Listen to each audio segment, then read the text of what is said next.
말씀 보겠습니다. 잠언 19장 11절 말씀입니다. 같이 읽겠습니다. 노하기를 더디하는 것이 사람의 슬기요 허물을 용서하는 것이 자기의 영광이니라. 아멘. 잠언 19장 11절 노하기를 더디하는 슬기라는 제목으로 말씀 보도록 하겠습니다. 신자는 노하기를 더디하고 형제의 허물을 용서하기를 힘쓰는 자입니다. 왜요? 이것이 은혜 받은 자의 마땅한 삶의 모습이며 이렇게 할 때 이웃과 함께 복된 삶을 살아갈 수 있다는 것을 잘 알기 때문입니다. 오늘 본문을 통해서 이에 대해 함께 살펴보도록 하겠습니다. 오늘 잠언 기자는 노하기를 더디하는 것이 사람의 슬기요 허물을 용서하는 것이 자기의 영광이라고 말합니다. 이것을 타번역본에서는 슬기로운 사람은 쉽게 화내지 않으며 허물을 덮어주어 자신의 영광으로 삼는다 라고 번역하고 있습니다. 본문은 노하기를 더디하는 것과 허물을 용서하는 것이 한 사람의 지혜와 영광을 보여준다고 말합니다. 이것은 이웃과의 관계를 깨뜨리지 않고 계속해서 좋은 관계를 형성해 가기 위해서 무엇이 필요한지를 잘 보여주는 교훈입니다. 먼저 노하기를 더디하는 것이 사람의 슬기라고 말합니다. 이것은 쉽게 화를 내지 않고 오래 참는 것이 지혜로운 모습이라고 말하는 거예요. 이것은 세상의 가르침과는 참 다른 가르침이죠. 세상은 말합니다. 참고만 살지 말아라. 무시당하지 말아라. 그렇죠. 누가 화를 돋구면 한번 들이받아야지 똑소리 나는 것 아니냐는 말입니다. 가만히 있으면 계속 더 손해를 보게 될 텐데 왜 바보같이 참고 있냐는 거죠. 언뜻 들으면 세상의 가르침이 더 설득력 있는 것처럼 느껴집니다. 여러분, 그러면 성경은 왜 이러한 세상의 가르침과 정반대되는 가르침을 주는 걸까요?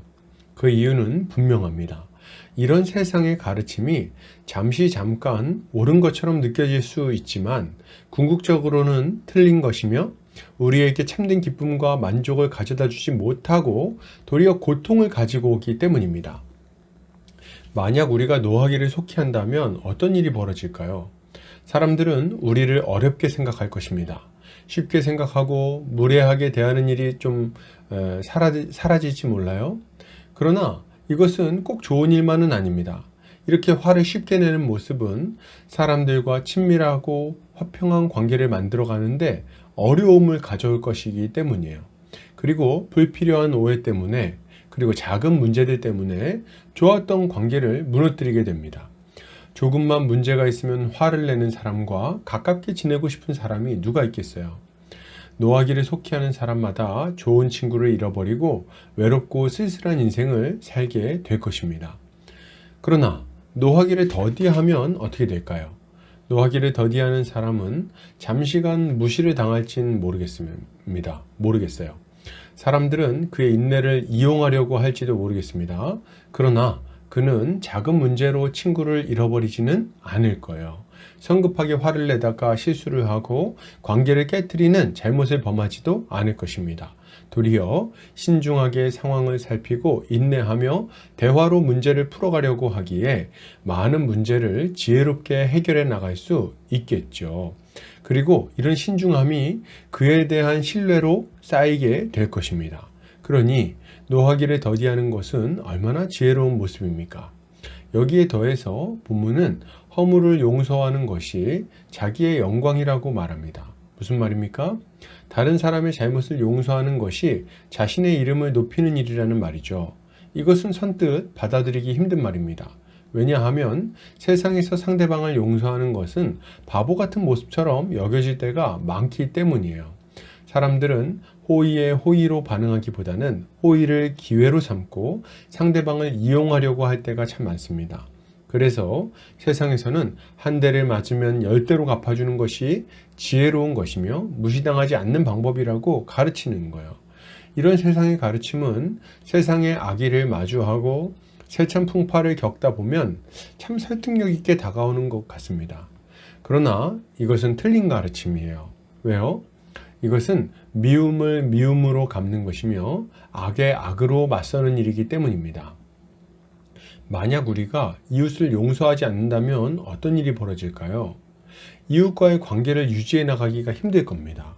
큰 잘못은 큰 잘못대로, 작은 잘못은 작은 잘못대로 보복하려고 하겠죠. 당연한 말이지만 상대방만 잘못을 하는 것이 아닙니다. 우리도 누군가에게 잘못을 하면서 살아가죠. 그러니 서로 보복하고 미워하고 증오하는 관계가 계속해서 만들어지는 거예요. 누군가와 신뢰를 쌓고 이해하고 사랑하며 함께 살아갈 수 있겠습니까? 이게 안 되죠. 우리는 그저 계속해서 원수 맺는 삶을 살아가게 될 것입니다. 그러나 허물을 용서하는 삶을 살면 어떻게 될까요? 우리는 원수 맺는 것을 일단 멈추게 될 겁니다. 미움에 매여서 증오하고 원망하며 살아가는 삶도 멈추게 되겠죠. 우리 인생의 많은 시간을 미워하고 원망하고 원수 갚는 데 사용하는 것이 아니라 이웃을 용서하고 사랑하고 섬기는 일을 위해 사용할 수 있을 것입니다. 그러니 우리 주변에는 계속해서 우리에게 용서받은 사람들, 우리에게 도움받은 사람들, 우리를 통해 새로운 삶의 기회를 얻은 사람들이 넘쳐나게 되는 거죠. 이것이야말로 우리 하나님의 뜻에 합당한 삶이요, 하나님께 칭찬받을 만한 삶이라고 할 수 있는 것입니다. 여기에 더해서 우리가 기억해야 할 것이 있습니다. 그게 뭘까요? 바로 하나님은 노하기를 더디하시며 용서하기를 기뻐하시는 자비로운 분이라는 사실입니다. 하나님은 우리에게 대하여 오래 참으셨어요. 우리의 죄를 용서하기 위해 독생자를 보내셨습니다. 이러한 하나님의 오래 참으심과 용서하시는 은혜가 우리에게 새 생명을 가지고 온 거죠. 그러니 여러분, 이런 은혜를 받은 우리가 어떤 삶을 살아야 되겠습니까? 우리는 주님을 본받아 오래 참는 삶을 살아야 됩니다. 그리고 이웃의 잘못을 용서해야 되겠어요. 이것이야말로 하나님의 은혜를 먼저 받은 자로서 은혜에 합당한 삶을 사는 모습일 것입니다. 결론을 드립니다. 여러분, 노하기를 더디합시다. 그리고 이웃의 잘못이 있다면 용서합시다. 이렇게 할 때 우리는 좋은 관계를 만들어 갈 수 있을 것이며 하나님의 지혜와 영광을 드러내는 삶을 살 수 있을 것입니다. 오늘도 주님의 지혜로 승리하는 성도님들 되시기를 주의 이름으로 축복합니다.